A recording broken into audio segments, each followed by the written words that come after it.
Hello, I'm back with a part 2 on this clock because it's been about 5 months since I did this repair and posted the video, and what began to happen is the clock ran fine for several months and then would stop. And when I would tilt it to reach behind it to give the start knob a spin, it would run, and then when I would straighten it back into a proper upright position, it would stop. And I discovered that depending on how I held the clock, it would be running, and if I tilted, but when I got straight, it would always stop. So I opened it up several times to try to figure out why this was happening. The gears were definitely shifting a little bit as I would tilt it back and forth. And the problem with these clocks, the alarm type ones, is that it's next to impossible, at least so far for me, to figure out how to take them apart as far as the alarm knob, which is on the back of them. I have since removed this one, and I'm just going to show you what I've done and what I plan to do. What I had found with working on several clocks of this type is that once you open it up, because I couldn't figure out how to remove this alarm knob on the back, I could never access the gears fully to take them out and clean them properly. I have since opened this one up and popped this off, and I'll show you what I did.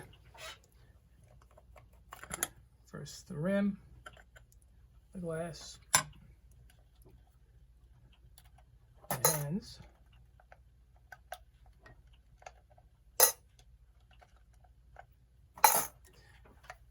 let's get the dial off.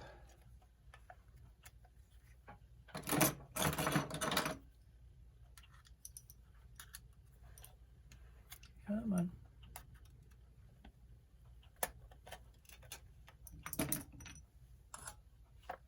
And then this slides out of the housing.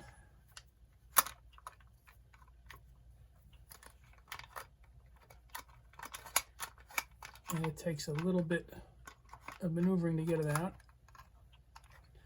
And I don't want to rush it, so let me get that out of there. I'll come back. I've removed it from the housing. And what I have discovered with these types of alarm clocks is that the alarm knob, which fits over here, it is not attached, it's not threaded on, there is not a clip that holds it on. I really don't know how these were attached, and the only way I could get it off was to pry it off with a screwdriver, literally force it off, which broke it to remove it. It even broke the stem that it's attached to. And when I removed this part of the front plate,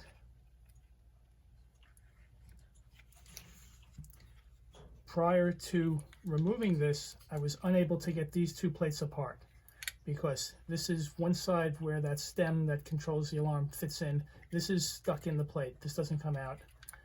And this is the other end. And I'm going to take out these 3 screws. When I remove it, you'll see what I mean.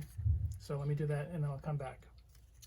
I've removed the 3 screws. I can open up this plate, and just so you know, these parts here that we're seeing, these are the alarm parts, and the reason they're here already is I've opened this up, and once I figured out how to kind of get to it this way, I decided to put everything back together for the sake of this video, just to show you how to do this. But now we lift up the plate, which should access the gears, and there you have it. Then I can remove these.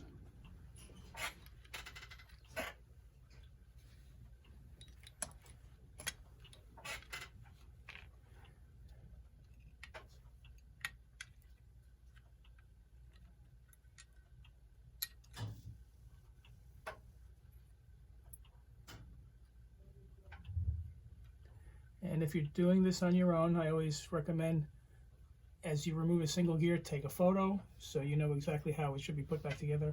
I've already done that. And looking at the plate right off the bat, I see a lot of gunked up oil in the pivot holes here. So I'm going to give everything a real good cleaning.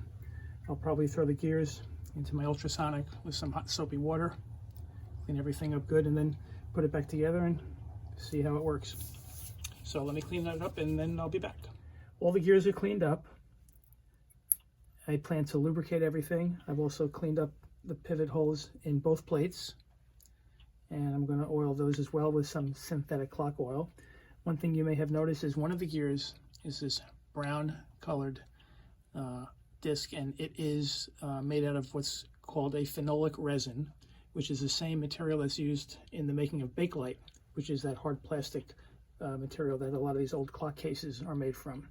It's very fragile. You have to be really careful handling that. Other thing I wanted to show was that stem from the alarm knob. This is where I kind of snapped it off at this end. And the other end, this is riveted into this plate. It doesn't come out. Both of these gears here are riveted in. You have to just sort of clean around them as best I can.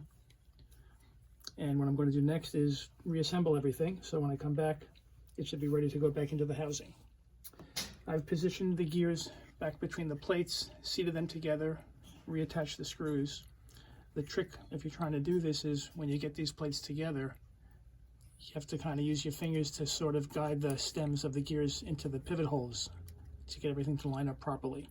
Then once it's seated, tighten it up, and now I'm ready to slip this back into the housing.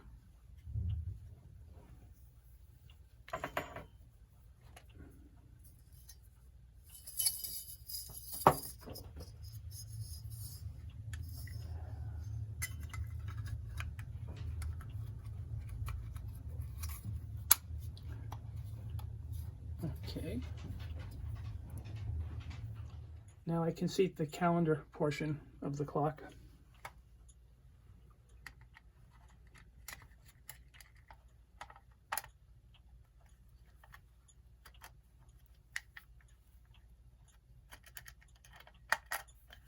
Okay. Next, I have to seat the dial, the hands, the glass, and the rim, and then the whole thing gets slipped into the case. I'll attach all of those and then come back. Everything is back together in the housing, and a good thing to do before placing this back into the case is let's make sure that it actually works. I have it plugged in. I'll give the start knob a spin.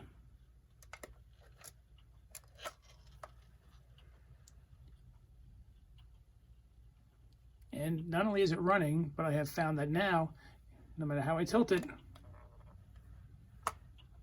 it keeps running. So I'm quite pleased with how this is coming out. And when you see it next, it will be inserted back into the case. Everything is back into the case. It's plugged in. It is running. I also took the opportunity to paint the back plate because it was badly scratched up. And although that looks as if it's been restored nicely, technically I can't call this a restoration because it is no longer an alarm clock. However, it was a repair. It wasn't working properly, but I do believe that now it will run without any issues. And I hope you enjoyed part 2 of my video. And that wraps it up. Bye for now.